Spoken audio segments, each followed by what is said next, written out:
Hey, everybody, welcome to the Cliff Yates Show. As always, you're in the right place, and I'm so happy to have as a guest again my good friend who I worked with on the LA County Sheriff's Department. And come to find out, we just finished a podcast together, and we have a lot in common. And I talked to him briefly about what I wanted to rap with him about today, and he's really online with what I want to talk about. Mr. Ron Daly. Ron, thanks for doing this today, buddy. Oh, it's my pleasure, Cliff.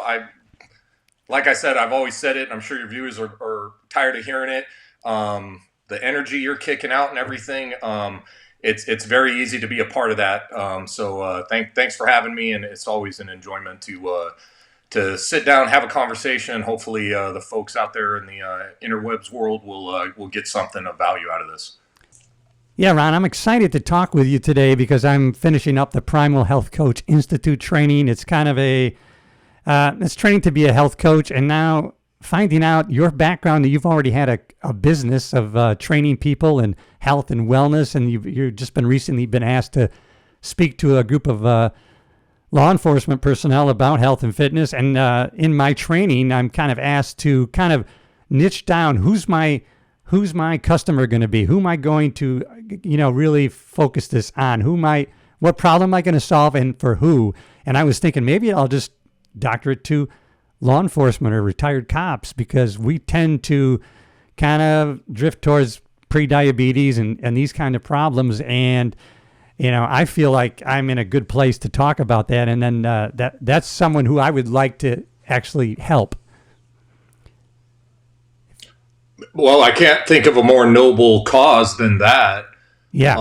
And I would just say play to your strengths. And I think that personality wise and everything else as it relates to your experiences in law enforcement going through, if you want to do it just with retirees, obviously the population that you're going to be able to pull from if you want to monetize it is probably going to be a little bit smaller than if you made it law enforcement as a whole.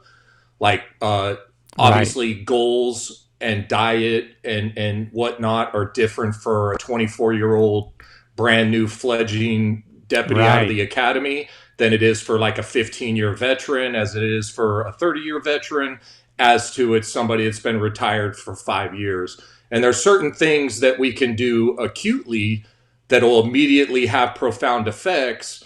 But then there's also some things that we need to get out to the folks ahead of time that are going into retirement because those things are going to prevent those kind of chronic things that are associated with just being older or aging are very much preventable or mitigated by appropriate diet and or exercise over a long period of time. Yeah, and I noticed man, I was really impressed by your bio that I saw for your upcoming talk. And so, have you done your business? Your business is tell us what it is, and is it coaching people in health and fitness? Yeah, so the first business I opened was in California, and that business was both based loosely on strength and conditioning for a variety of populations. I always envisioned that when I was going to get into it, I would be working with like the elite of the elite athletes, gold medalists, and I found that when you start out, you have to kind of widen your fishnet because you're not going to attract, the $200,000 a year professional athlete that's going to retain you to travel with them, etc. Right. You're going to get the soccer mom or the person that's overweight, which at that time I didn't truly appreciate over the last 30 some odd years that I've done this. But it causes you to be a better coach because now you truly have to coach. Because if you have a 5-star athlete or pro athlete or Olympic gold medalist or international level competitor, as a coach, you're only tweaking those few little things as opposed to having to really coach your butt off and hold them accountable to not only the 1 or 2 hours you have them in the gym, and we can get into the pros and cons of that, but the other 23 plus hours that they're away from you. Because even though the time domain is very, very different, they're both equally important, in my opinion, as it relates to the success of the client or the athlete. So with that, I had a company in California that did that. Once I came to Idaho, with my time on the department and being kind of a use of force expert, what I did was understanding the human dynamics of it, not only short term or long term. I found in my experience that the more physically dominant, fit police officer performed better in critical incidents, and the long term stress that is associated with law enforcement that we don't really realize. Right. So with that being said, the new company I put together, the one of the main branches of it is utilizing strength and conditioning and fitness unique to that person's position within the department tenure wise, Ah, and yeah. what those goals probably should be and what lifestyle choices and practices they should have.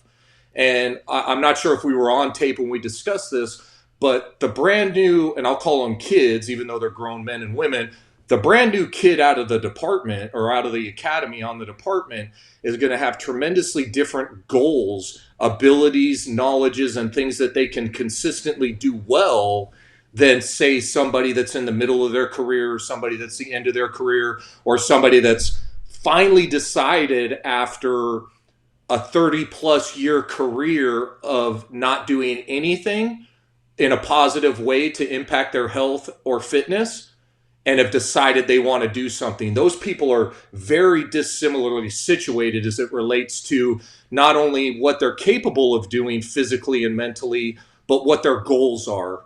And that's Yes. in a nutshell what that end of my company is on that end of things. Yeah, and so the paradigm of this coaching is because this wouldn't be like in person, like gym training. This would be like kind of this format, maybe once a week for 12 weeks, and kind of a, and let me know, speak to this, kind of a client led, basically, hey, listen, what's your main health goal right now?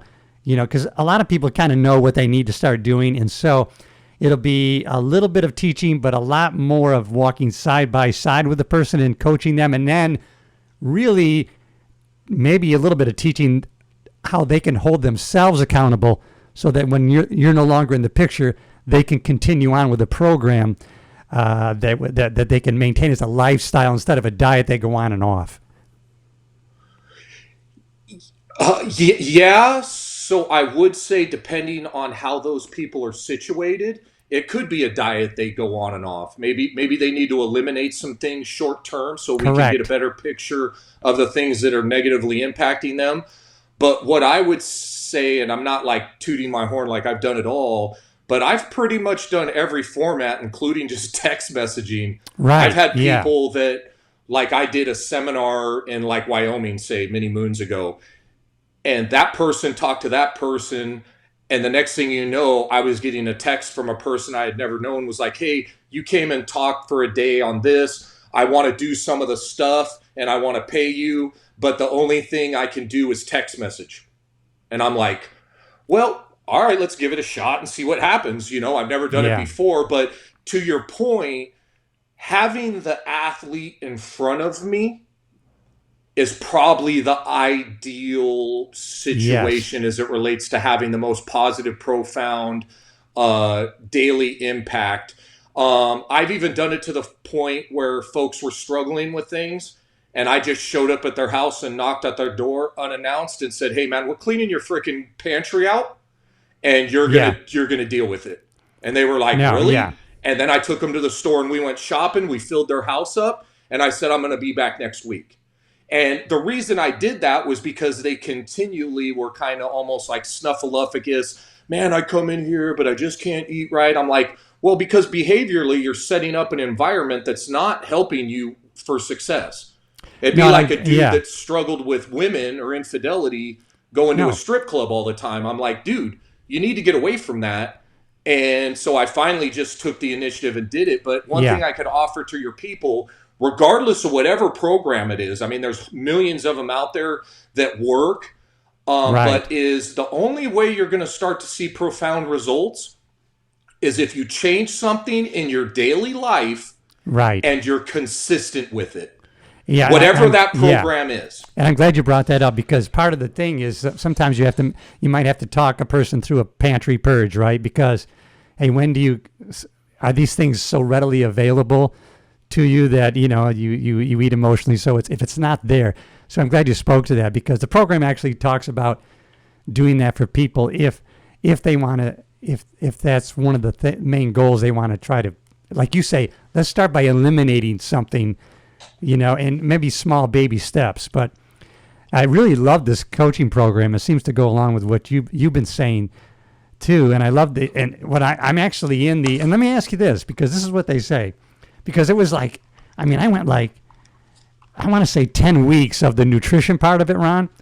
And then when you get into the coaching, it's kind of telling you, now listen, all this stuff, but people really don't want to go down the woods of all this technical stuff. They don't want to even know all that. They don't want to know all that because it's too much. We've immersed ourselves. They just want to know, what can I do right now to get rid of these cravings? What can I do right now? And so basically it says, you've learned all these things, but don't go down those rabbit holes with your client. Have you experienced that? Yeah, so I would say that I've been exposed to a variety of different programs, not only nuts and bolts of the what, but dove deeply into the why and the how as it relates to the chemicals in the body. And right, I have 95% of your population isn't going to want to know that. right, And I would just say that depending on who your athlete is, say you have a high-end professional athlete that is very proactive in their lifestyle choices, etc., they're going to know and understand some of that verbiage and jargon, very much like in the cop world that we use, and then contrast that to the grandmother that just wants to be able to get on the floor or hold her grandkids, and she's too weak to do that at this point. How you're going to talk to them, the jargon you're going to use, and the approach based off of those goals is what separates, in my opinion, really high-level, well-rounded coaches, and that comes with experience, than folks that are starting out. And I would just say there's no greater burden, in my opinion, and I didn't appreciate this as a new coach. There's no greater burden than somebody that's willing to trust you with their health. Right. Yeah, and I like what you're saying there. That's Copy your that. very core values. Right. And I think one of your primary core values is that. That's what I would tell any fledgling coach. Right. Is that. And I like what you're saying, because I found this guy Peter Attia, who's kind of, his whole focus is on those, I forgot what he calls those years, but they're years like between 80 and 90. In other words, when he gets to that, he wants those core 10 years to be at a point where I can still get down on the floor with my grandkids and get up and play with them. And those are the skills that I want during that tenure. And he's training for that now, and he's only 50. And so that's all he does all day, every day. And he's a physician. But I think that's like a core that I would be concentrating too on, because I'm thinking niching to the point, not like pro athletes, like you were saying, more of this. Hey, Cliff, I'm retired now. I'm a cop. I'm retired. And now I've got these, I want to travel. I want to have the energy that you have to do all these things. But yet I'm looking at my labs are telling me I'm pre-diabetic. I don't want to be shooting insulin. I don't want to, and that, which kind of hits home to me, because my dad developed diabetes, and all my cousins, and they're all fighting over insulin, and I don't want to get to that point. So maybe that will be my audience, someone who's kind of pushing towards pre-diabetic, and maybe things they can do to reverse that and really become, and I didn't even know this was possible, instead of becoming insulin resistant, becoming insulin sensitive, so that you can bring those nutrients into the cells, and you can still, process. You're more, they call it in the coaching, what I'm taking is that your mitochondrial, you're flexible. You know what I mean? You're fat adapted, so you can burn fat, ketones, but also carbohydrates in a cleaner fashion.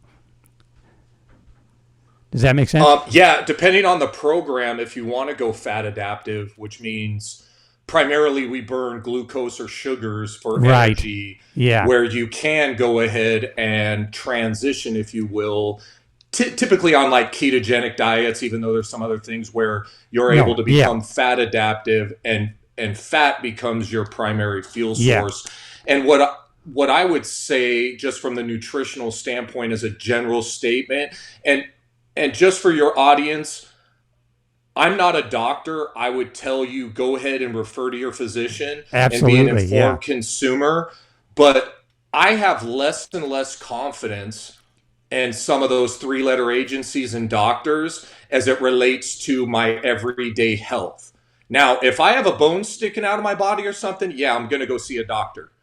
But Well, otherwise, I'm more of a, hey, I'm going to treat myself like a lab rat. I'm going to be very curious, like a kid on a right. playground, and use what works, discard what doesn't, and constantly try to learn new things. And that's speaking with you, Cliff, is part of that process for me where I'm like, Yeah. I had never heard of your program, but I was like, man, let me see what this is about. Maybe Cliff will talk to me. But I would offer this is anything you consume in your body is going to have either positively or negatively a very profound hormonal effect, not Correct. only short term, but long term on your body. Right. And that's what people need to realize as it relates to food. Okay. And the macronutrients that combine that, because the Absolutely. relationship Yeah. we have with food behaviorally is extremely damaged in the Western world. And I don't know how far we want to dive into that because a lot of people don't want to know the why. But with fast food, the lack of the family unit that sits down for dinner, Yes. working lunches, all of that stuff gets away from a positive relationship with food. Um, If we're just talking yes. nutritionally. Yeah, and it's and this is what I'm glad you said what you said because and this is what I liked about the training I'm in right now. I mean, they're so supportive and they actually have a podcast too. But just the legal section of how not to get in trouble because health coaches get sued by nutritionists, right? Because that's their scope of focus, right? And so if you have to be careful that you can't say I'm developing a meal plan specifically for you. I can give you general suggestions, but so it really helps you not get into trouble state by state, overstepping into a nutritionist realm, and they'll come after you if you do that. So I like that they are just so thorough, and that's what I've liked about it. But let me get into this, which I found fascinating, Ron, and no one wants to get in this probably, but except you and me. But learning about cholesterol and that there is no such thing as good or bad cholesterol. It's just the lipoproteins they're riding on. And HDL is just high density lipoproteins, and LDL is just low density. And then there's VDL, VLD, very low density. And it's the size of the carrier of these cholesterols. One of them has a carrier, and they don't test for this on your normal blood test, ApoA and ApoB. And ApoAs don't go into the artery wall, and ApoBs do. And that's why HDL has the ApoAs, and the LDLs have ApoBs, and that's why they end up going into the artery wall. And then when the oxidation occurs, that's when they get stuck. And this is what leads to arteriosclerosis. But the doctor's not going to tell you that. They're going to mention just good or bad cholesterol. Oh, your cholesterol's over 200. You should probably do these. When that's not really the test, you know what I mean? But they only have their 8 minutes with you, like you were probably alluding to. And all they're really doing is looking at your blood work. Why those lipoproteins and stuff end up stuck overwhelmingly, in my opinion, on what I've read, is that the reason things get stuck in vessels is because of inflammation. Correct. Yes. And it gets inflamed and those things stick. And what we try to do is put the client or the athlete in the position where the amount of inflammation that they not only feel but don't feel is decreased. And there are certain programs out there that anecdotally, as well as peer reviewed research wise, support that from a health standpoint when we're engaged in programs that are tailored towards hormonal responses that are Right. lower Yeah. inflammatory.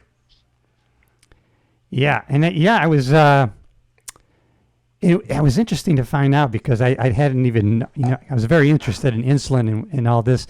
And just to find out that, because I know that, oh, you wear out your pancreas and you're insulin resistant and you got to, you have to be on insulin and to bring down those glucose levels. But in reality is you've taken in so much glucose and now the glucose your cells are so full that they stop, the insulin is what really opens up the cells, right? So they can bring in the nutrients from the food. And now the cells go, hey, we have too much. So I'm not even going to let insulin do its thing anymore.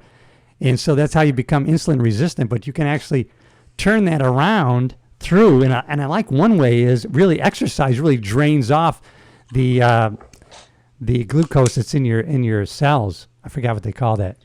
Glucogenics? So the gluconeogenics. intracellular glucose, depending on what stage it's in. Yeah. And since you had mentioned fat adaptive, and I don't know if your diet is based off, or your program that you got in is even though the science is conflicted, I guess you'd say, because there's a lot of very high level folks that are in conflict as it relates to whether that occurs, but you'll see people that engage in fasted workouts and or intermittent fasting in an attempt to put their body in a position where blood glucose and or what can normally be mobilized, because excess glucose is usually stored as fat, is what you're going to do is if you do fasted cardio, theoretically, it's that you're going to mobilize and use those stores of fat because there's no other energy source there.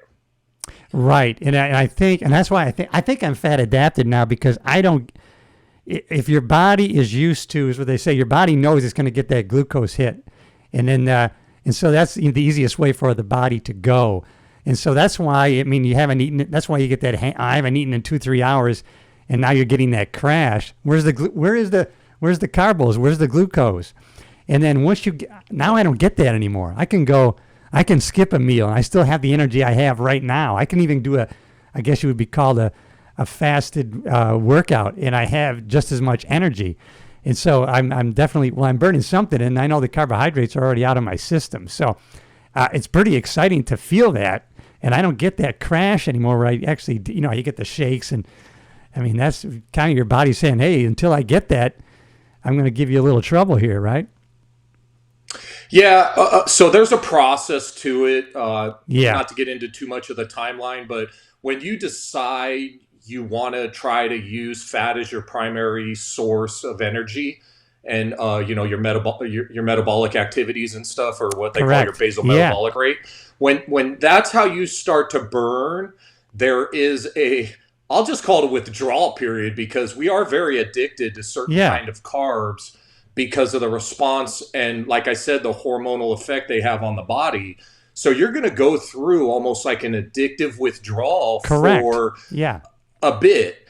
And then it's going to take your body, depending on who you listen to, we'll just say 7 days, 10 days to truly get fat adaptive. Yeah. And then a lot of people have reported very positive effects, body composition wise, etc. The only thing I would offer is, let's see what your blood values are, because we want the blood values to move in a positive direction. Correct. Because there's a reason you're going on a program. You're not just like, hey, I just want to try something new. You're probably unhappy about something. And you've probably tried a million other diets too already. Yeah. And if I could comment on one other thing, Cliff, that you had said, you can, please do. Thank you.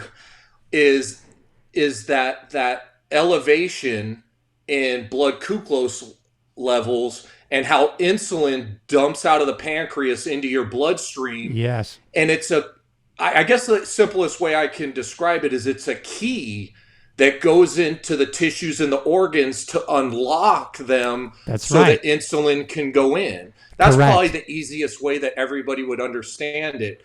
Yes. Now, in the traditional American diet, we're we're engaging in activities specifically through carbohydrates that are causing this huge spike, huge crash, huge Correct. spike.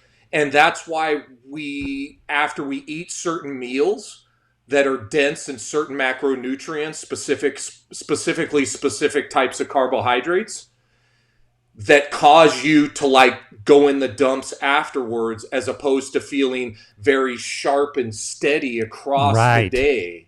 Yeah. And then what happens is that repeated elevation, crash, elevation, crash, elevation, crash over years Correct. causes us long-term problems that everybody says are normally just associated with old age or aging. Yeah. And I don't prescribe to that. I don't Me think the neither. research prescribes to it. No. And if people ultimately is if your why's big enough, you're going to go ahead and make the Yeah. lifestyle change.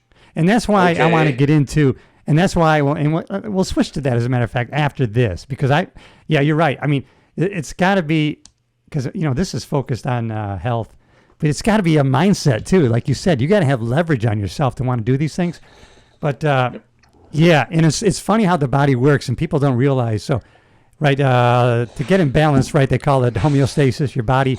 So your body will always do what it has to do right now to stay alive.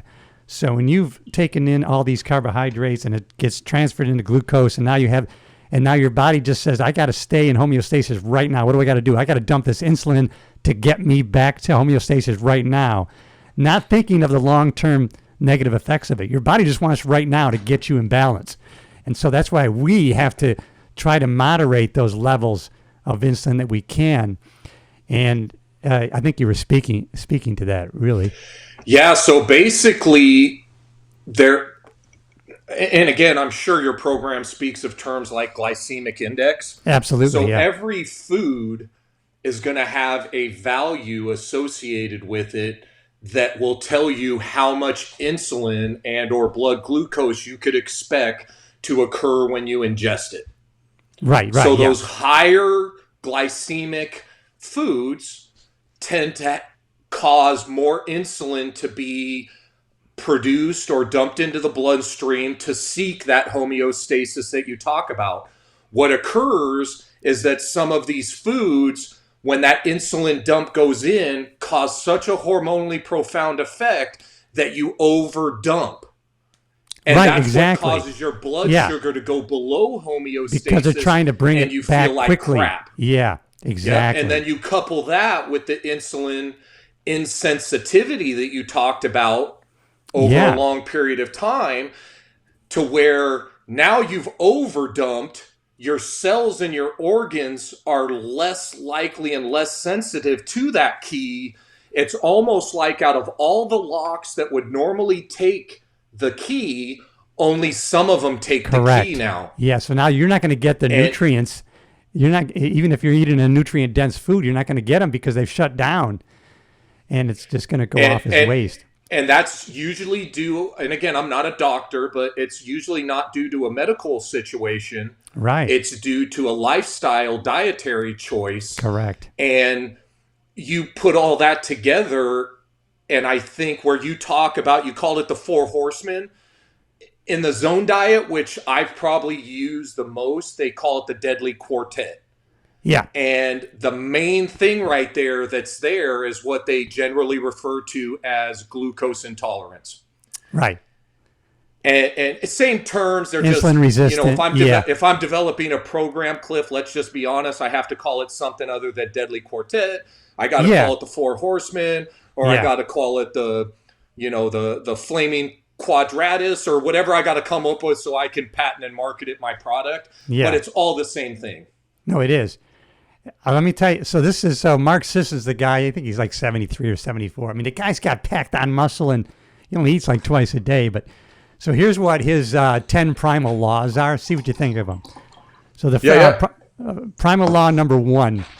He believes in eating meat, fish, fowl, eggs, vegetables, fruits, nuts, and seeds. Number 1. Number 2, move a lot. Be moving. Don't go to the gym for your hour and then you're on the couch the rest of the day. So move a lot. Number 2, lift heavy things every once in a while. Maybe twice a week when you go into the gym, you're doing some deadlifting. You're putting some heavy weight bearing. So we got move a lot. Oh, and I forgot his other one. Actually, number 2 is stay away from the poisons, which he says are grains, sugars, chemically altered oils. Then we got move a lot, lift heavy things. And then he has, because he says that it really stimulates certain hormones and it helps you with weight loss. He says sprint every once in a while, like every 7 to 10 days, you sprint, 7 or 8 seconds, 4 or 5 times. Then get plenty of sleep. Sleep's very important. Then you got play. Do something at play. It's not in competition. He does frisbee. He does, on the beach, and and so he does stand-up paddle boarding. And then get plenty of sunlight. Get plenty of sunlight. And I think number 9 is you will don't do stupid things, right? Don't drink and drive. Don't text and drive. Don't do stupid shit that'll get you killed. And number 10, always be learning something new. So those are kind of his 10 primal laws. And then he really kind of focuses, he only gets in the gym like twice. Actually, I found out I was doing the right thing. He was like going to the gym maybe twice a week for weight training, and maybe you're in there for like 30, 35 minutes. I'm like, oh, man, that's what I've been doing. I used to feel guilty, like I'm not in here for 2 hours. But he says, don't do that. He says, don't get into chronic cardio. Don't do that. So how do you feel about those laws? I will tell you, there wasn't any objection that I had there. I would offer some things. I would say movement is life. Yes. Like if you look at any of the studies with regards to like whole life mortality, etc., once somebody's put into a chair, like a wheelchair, or their life is trending towards sedentary stuff, all of our days are numbered, but their days are significantly numbered. So one of the things that I thought was interesting is I think it's a Brazilian study, is when you get up out of a chair or anything else or stand up, the incidence that you use either assistance from somebody else or your hands to like push yourself up, your mortality rate is significantly increased. So as you get older, plan on intentionally not using your hands. And if you look at it from the standpoint, say nobody's injured in the fall, what kills people is they fall down, and not to make fun of the commercial, but they've fallen down and they can't get up. No, that's right. That's how people die. Yeah. So when you talk about lifting heavy things, in my opinion, based off of everything that I've looked at for 30 years, and again, I'm not a doctor, I'm not any of that, but I will tell you all of the evidence that I've read is trending towards lifting heavy things. That's what's going to keep you and me out of a home when we're 80 or 90 years old. That's right. That's what's going to allow us to hold our grandbaby when that's all we want to do when we're 90 years old. You know? That was good. I would offer avoid processed foods. You mentioned oils, any processed foods. Nuts and bolts for your folks. Nuts and bolts for your folks as you're walking around the grocery store. Oh, yeah. Stay on the outside. You burn laps on the outside of the grocery store. No, they talk about alcohol, it. 70% of the center is all processed crap. 90 is. Yeah. 90 is. I'm even talking about from the butcher to everything. Even alcohol is on the outside. Yeah. Absolutely. And I've been doing that. Yeah. And they actually talk about that in the program. And you know the potential drawbacks to alcohol, but I think that's not to get into how it alters you mentally and whatnot, but alcohol as pure energy burning wise is a better macronutrient in my opinion than any of the fake food Oh, yeah. that's in the middle. So I would say just burn laps on the outside Yep, that's right. and They do avoid talk about that. processed Yeah. foods. Yeah, So so he does sleep go and into that. sunlight. Yeah, Yeah, sleep and sunlight for me, Cliff, are two of the big, most underutilized absolutely. supplements that you can Yeah. use. And the only thing I would offer is the timing of the sunlight. Oh, no. Timing of go ahead, you I, say it. oh, no, and I'm gonna send you the link. You must know Dr. Huberman, right? Do you know Huberman? Oh, Huberman? yeah, from Stanford. Yeah, he's kind of a big guy, but him and Dr. Attia, I'm going to send you a link. I mean, they did an hour and a half on this, just on this light, just on the fact, just how you can reset your circadian rhythm. And it's like you said, that morning light, that angle for some reason, and then it's kind of neutral midday, and then the evening, the sunset, those colors and oranges that hit your retina, those things have a profound effect. And what I liked about it, because I was concerned about this, I was thinking, oh my God, when I get up in the middle of the night, because I turn the light on and then, but you know what he brought up? He goes, if you get up in the middle of the night, that's not gonna interrupt it, because that's kind of like that time of the night is a neutral period, just like midday. So it's not going to interrupt your serotonin and your hormone levels. So I kind of found that but he's studied a lot of this whole light angle thing and looking into the morning sun and also the evening sun and what the effect that has. So go ahead. I'm sure apparently you already know about this. Well, no, and I appreciate, because I don't think we're more similar in different programs all the way across the board than we are different. And this is what I'd also offer as kind of like a gem for your folks, in my opinion, is regardless of what program you pick, okay? Right. The main thing I would ask you is if it helps you reach your realistic goals and you can do it consistently for long-term success, that's the program that's best for you. Correct. Not what Ron Daly says, not what Cliff Yates says. And if you're going to separate yourself as a really high-level coach that solves people's problems, you have to be able to identify that. Now, the one thing I would offer to you as you dive into the law enforcement world, if that's going to be your niche, I would offer this, Cliff. I would say that as it deals with sunlight, resetting circadian rhythm, dealing with things like that, is have a plan, and we can discuss this if you want or not, but my question and or advice would be, if that's your niche, what do you say to the dude or the girl that has worked early mornings for 20 years? Well, I studied. What is their nuts and bolts? What is their nuts and bolts thing when they sleep when the sun's up? And what's your lifestyle choice and solution to that?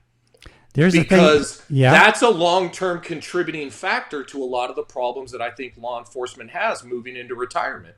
I studied that, and then I found out when I looked back on it, since I worked so many years early mornings, I found out that I had been doing some of the right things.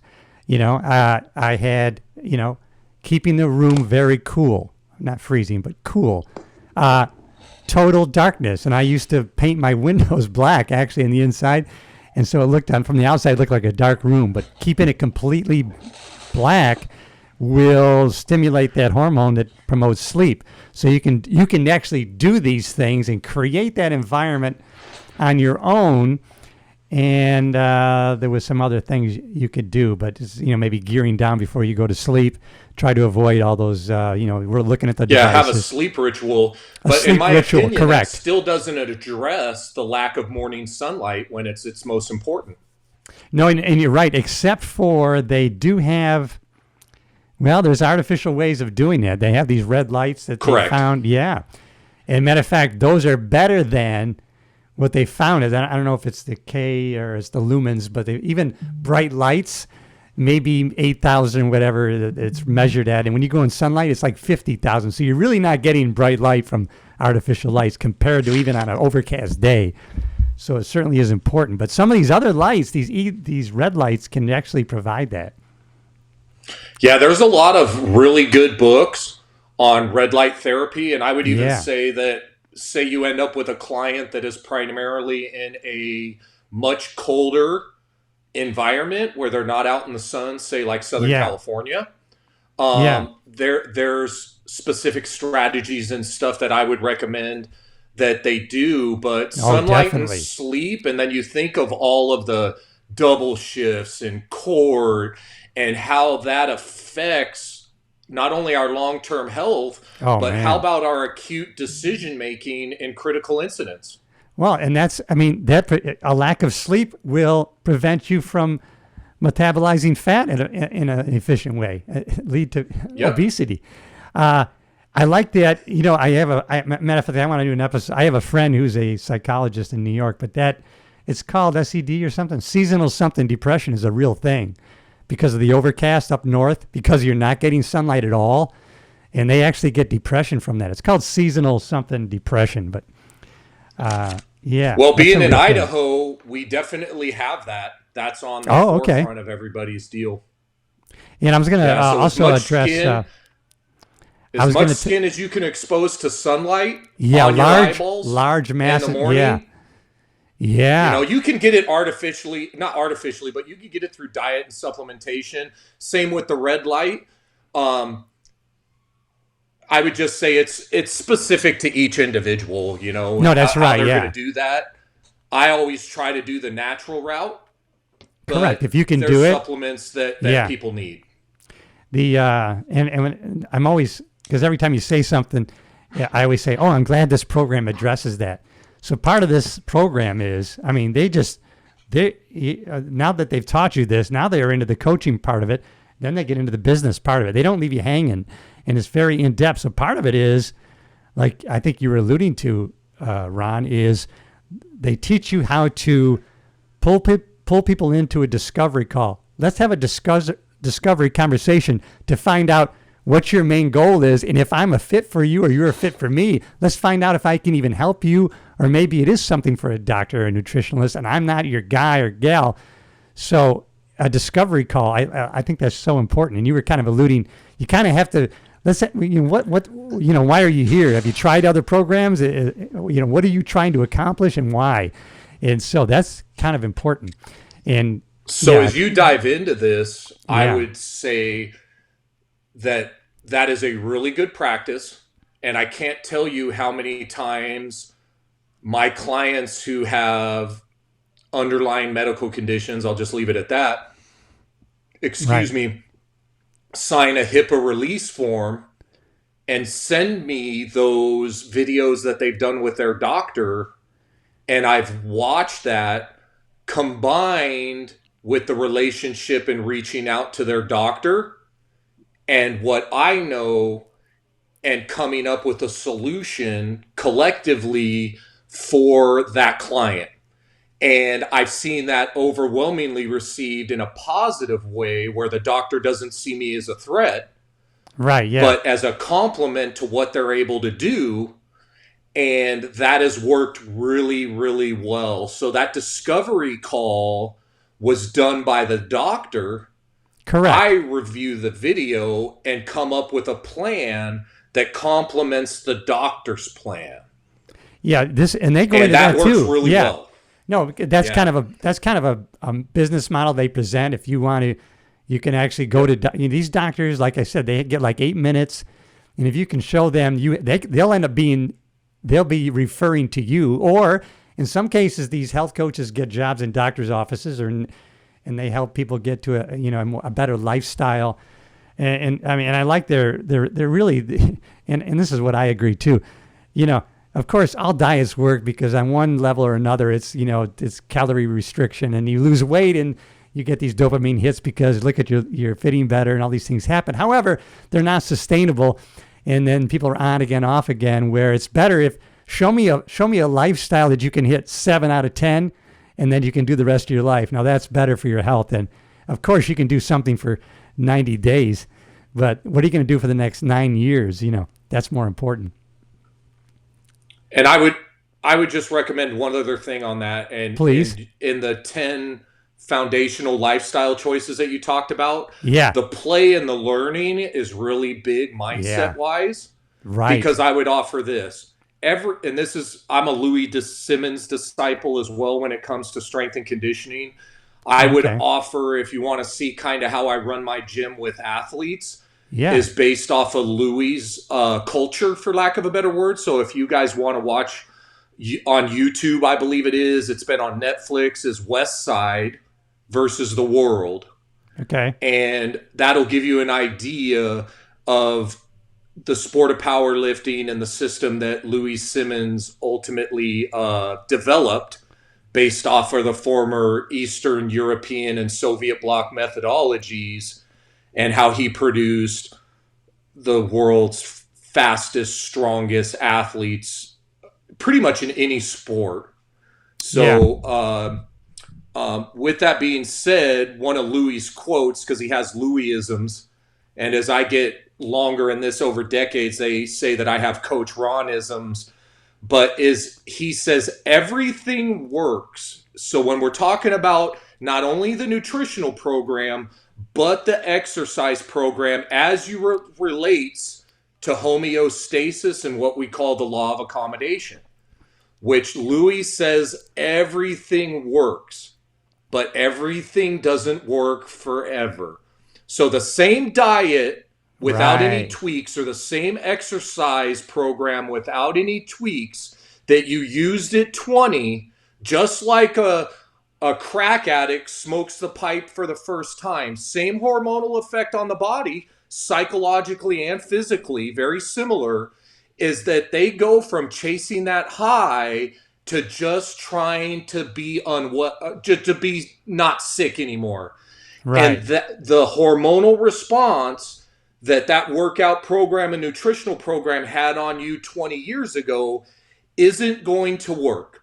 Correct. Yeah. So as you go through that as a coach and as an athlete, you have to be open to trying new things collectively and Yes. not being threatened by that, because if it's not working anymore, we understand that, that generally agreed upon definition of insanity. If when you reach that plateau, Yeah. you're like, I have to do something that's going to kick me out of homeostasis in a positive way to help me Yeah. to continue to do things. So when you start out on a nutritional program or an exercise program, say it's an exercise program, I got to be honest with you. If you haven't been doing anything, I can give you jump rope and touch butt, And it and works. you're It'll going to get work. better. You're going to get better. And then Yeah. as time goes on, as you end up getting closer towards that peak where you're actually trying to optimize, those things aren't going to work anymore.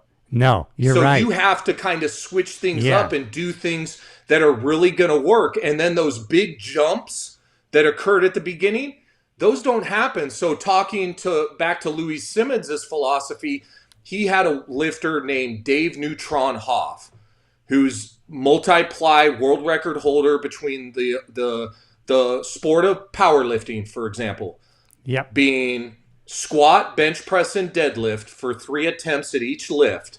Yes. He went from 3,105 pounds total, okay, to 3,110 pounds in 4 years. So for 4 years, he did nothing but train to gain 5 pounds.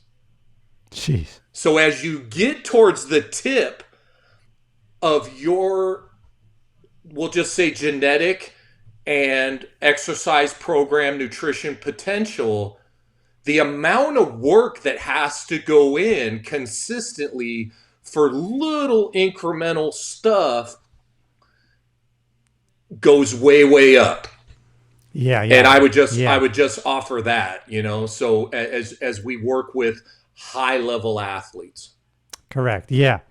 That's great. That's good stuff. Yeah, I'm gonna work with you on developing my program, my health program, but I'm also into, I just finished a mastermind course with Dean Graziosi and Tony Robbins. And so I'm also into mindset. I was thinking the other day, I'm going to get your thoughts on this. And there was these street coppers. They have a YouTube channel, thousands and millions of people following. But I know Joe Rogan had one of the guys on there. He was, oh my God, these cops, these poor cops. They see all these, they're PTSD for sure. Look at everything they get exposed to. And I'm thinking, man, I was exposed to all this stuff. But I'm thinking, man, I'm feeling great. And my mindset's, so I was like, am I supposed to be depressed? I don't know. How come I'm not? I don't know. What's your thoughts on that? Because I guess I should be talking about being PTSD affected. I don't know.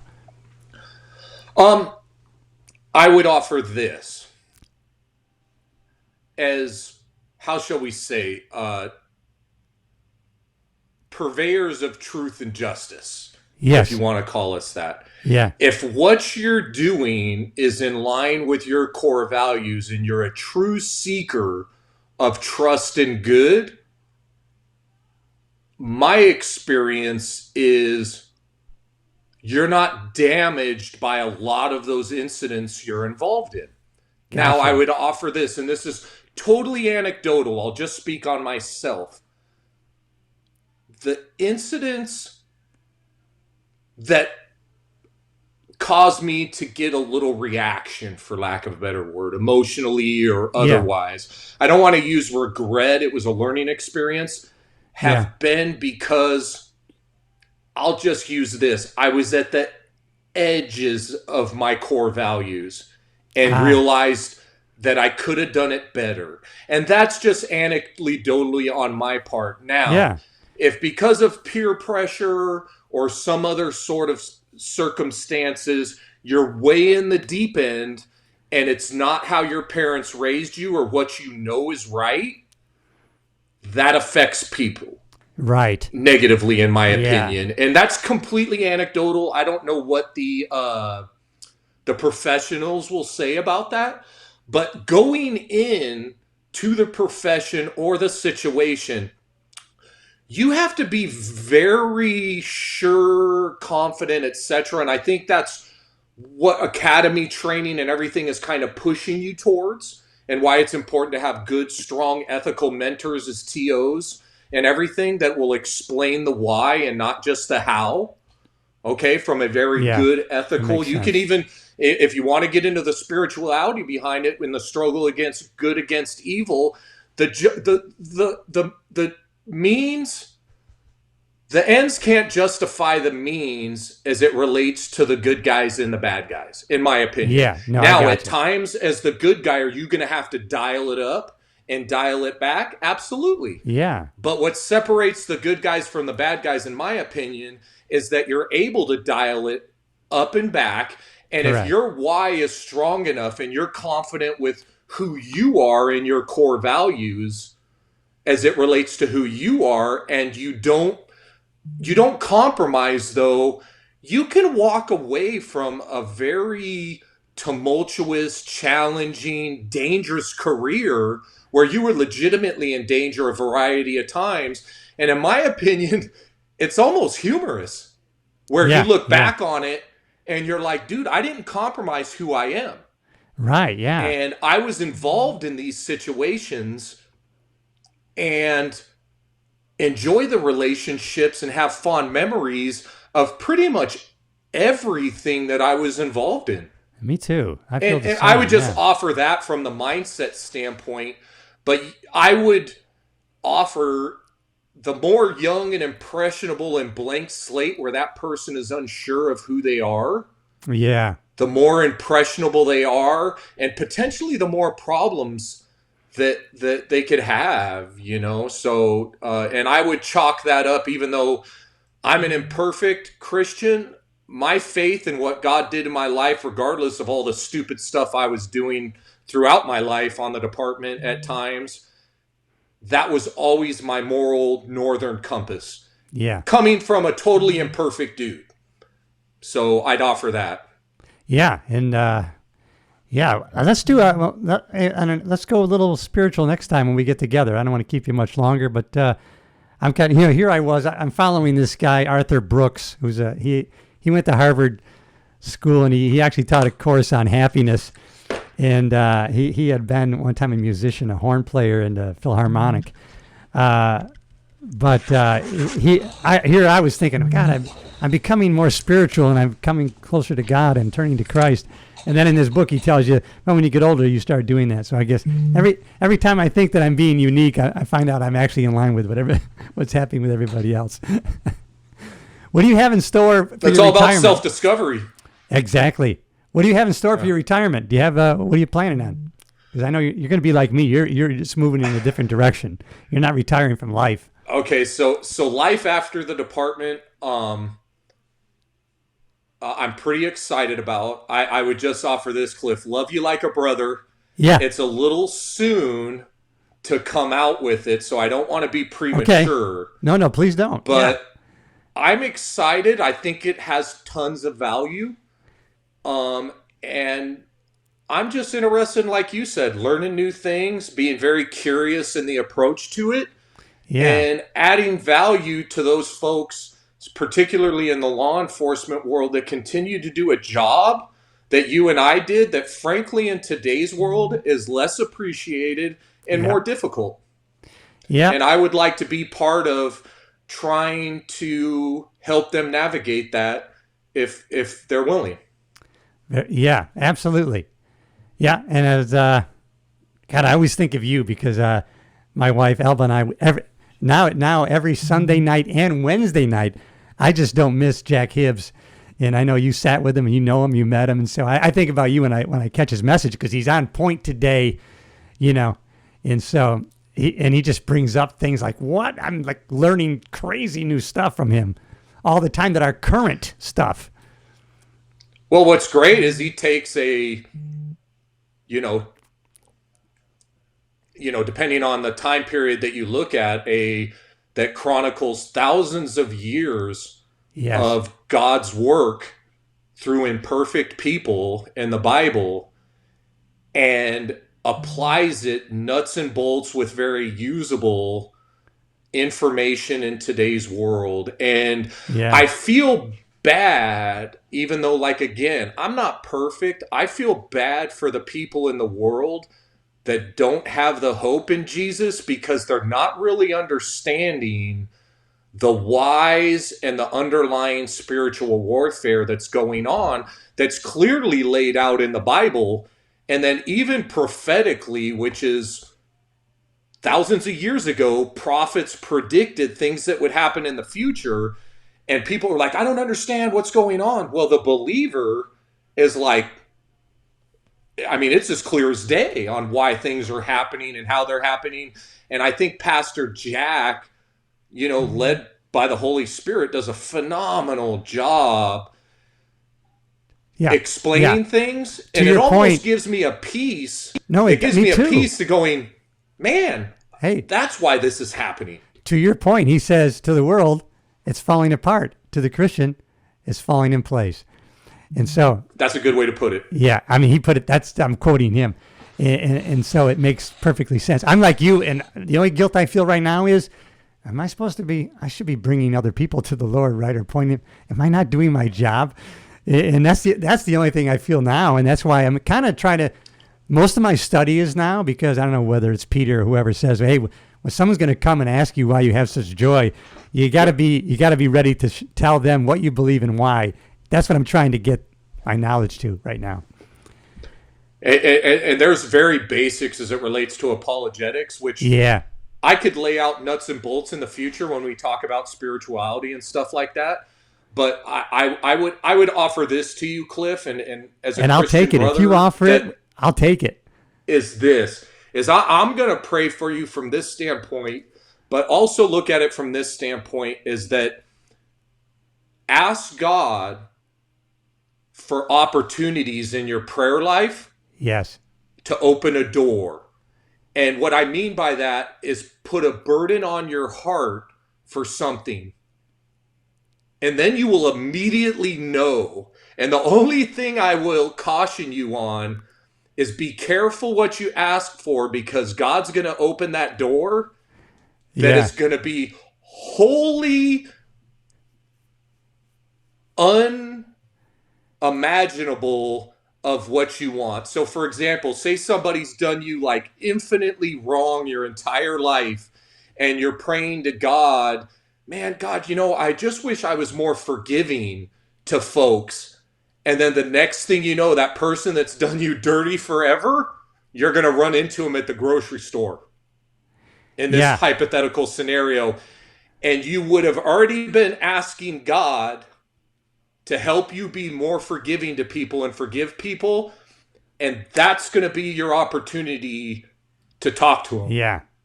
I hope it's And going to so I'll be, pray for yeah. you to put a burden on your heart, Yeah. because mine's for the youth. I'm very involved now with our youth ministry Yeah. here at Calvary Chapel Star out Great. here, Yeah.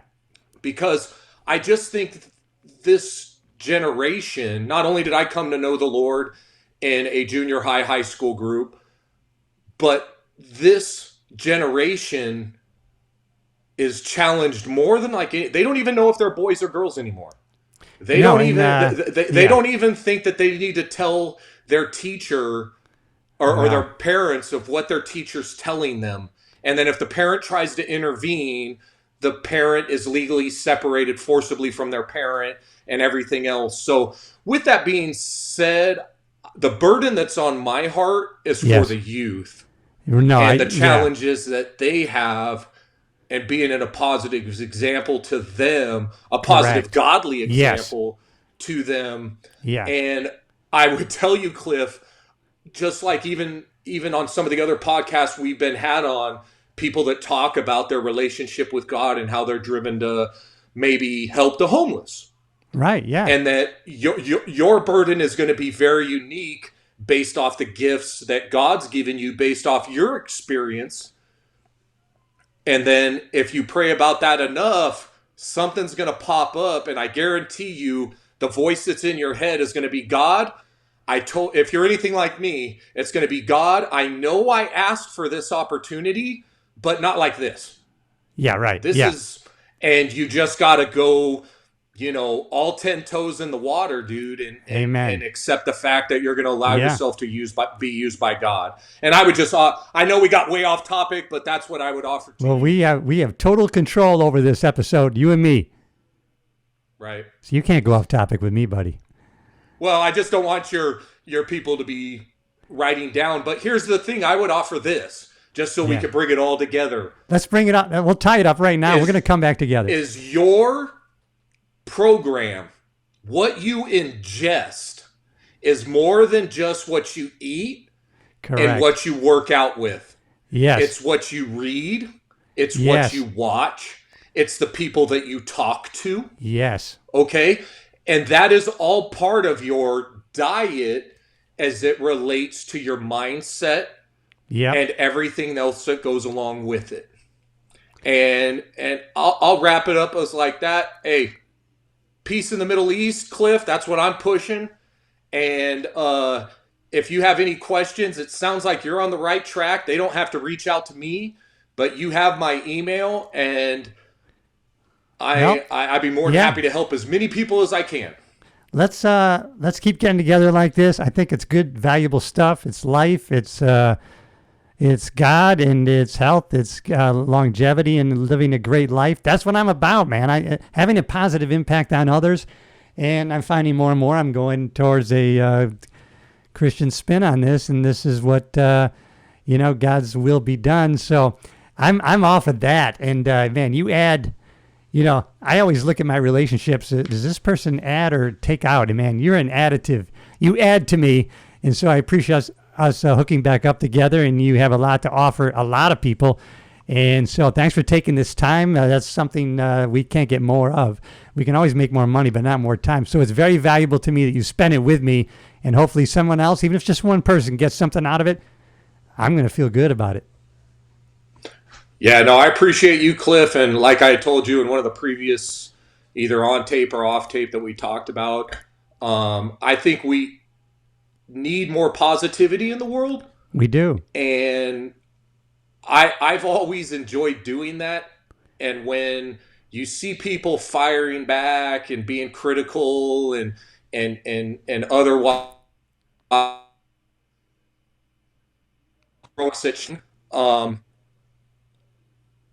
that gives me a little bit more buy-in.